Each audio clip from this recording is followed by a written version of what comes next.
మనందరం కూడా ఎవరు డ్రైవింగ్ చేస్తున్నామో మీరందరూ రథసారథులు అనుకోవాలి జీవితంలో. మనం రామాయణం మహాభారతంలో రథసారథులు కదా విన్నాం కదా. ఆ రథసారథులు రాజులను రాణిలను తర్వాత మిలిటరీ లీడర్స్ను అందరు తీసుకెళ్లేవారు. వాళ్ళు ఎంత అలర్ట్గా ఉండాలి. సో మీతో పాటు మీ ఒక్కరికొరికే కాదు, మీరు బస్సులు నడిపించినా, వ్యాన్లు నడిపించినా, సొంత కారు నడిపించినా, మీ ఫ్యామిలీ మెంబర్స్ అయినప్పటికీ, ఓకే, ఆర్టీసీ బస్సులో 50-60 మంది ప్యాసింజర్స్ ఉన్నప్పటికీ కూడా మీకు ఆ బాధ్యత ఉన్నది. మనందరికీ కూడా బాధ్యత ఉంది డ్రైవింగ్ చేసేటప్పుడు. డ్రంక్ అండ్ డ్రైవింగ్ అందరికీ తెలుసు, డిస్ట్రాక్టెడ్ డ్రైవింగ్. వీటికన్నా కూడా ప్రమాదకరమైన యాక్సిడెంట్స్ అంటే ఫేటల్ యాక్సిడెంట్స్ అంటాం వీటిని. ఈ ఫేటల్ యాక్సిడెంట్స్ ఈ రెండు కలిపితే అయ్యేదానికన్నా కూడా డ్రౌజీ డ్రైవింగ్ వల్ల ఎక్కువ అవుతాయి. So we're more likely to die with drowsy driving rather than with drunk driving and distracted driving put together.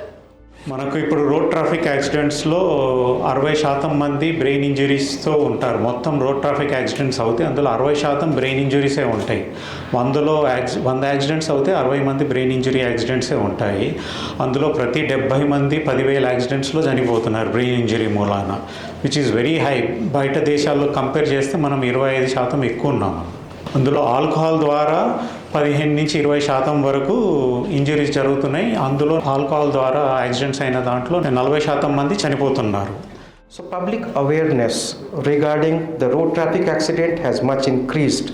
The participations of public to the helping on the roadside by standard injuries, major injuries, either they are calling the police or they are calling the police, is certainly raised. So my advice is there, just a simple phone call on the roadside trauma is going to help not one person, it's going to help one full family.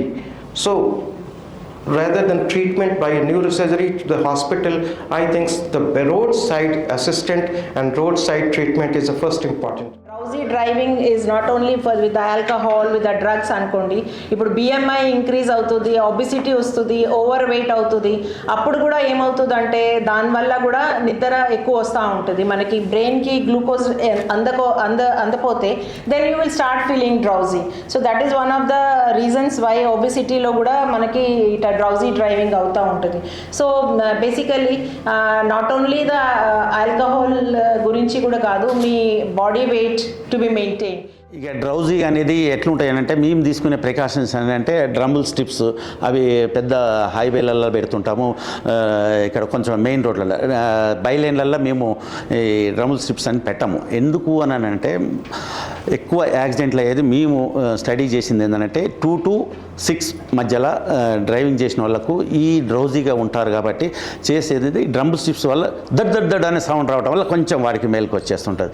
దానికి ఆడ ఏం చేస్తారు, పక్కన ఉన్న tea కొట్టుకు వెళ్ళేసి tea తాగి fresh అయ్యి కూర్చొని మంచి డ్రైవ్ చేయాలని, సేఫ్ డ్రైవ్ చేయాలనేసి మనము గవర్నమెంట్ కూడా మంచి ప్రికాషన్ తీసుకుంటున్నది. మాకేం కాలేదనే ఉద్దేశంతో వీళ్ళు ఇట్లా కారు నడుపుకుంటా లాంగ్ జర్నీ చేసుకుంటా నేను 10 గంటలు డ్రైవ్ చేయగలుగుతా, 20 గంటలు డ్రైవ్ చేయగలుగుతా అనేది మనం అనలైజ్ చేసుకుంటా అని ఎవరు చేయలేరు. మనం ఎన్ని గంటలు పండుకోవాలి, యాక్చువల్గా 8 hours అయితే పండుకోవాలిగా. ఇది డ్రైవింగ్ చేయడం కూడా మన పని చేసినట్టే, అది కూడా అలసిపోతాం. When chairman called for a meeting along with Dr. Nalini and Dr. Ajay Reddy and said that 15th March is World Sleep Day and we should be doing a program, and it also coincided with the whole of this month we celebrate as Brain Injury Month. I said, what this connection is between World Sleep Day and organizing a workshop or anything. So my first call was to Additional Commissioner of Police Joel Davis, who just took charge for Cyberabad Traffic Police, requesting him, ఆయన phone చేసి అడిగాను, would Cyberabad Traffic Police willing to participate with Continental Hospitals to get this awareness program. He called me back after 2-3 hours and said, it's a wonderful program. I will ensure that my people, drivers and all of them, they will participate in this program.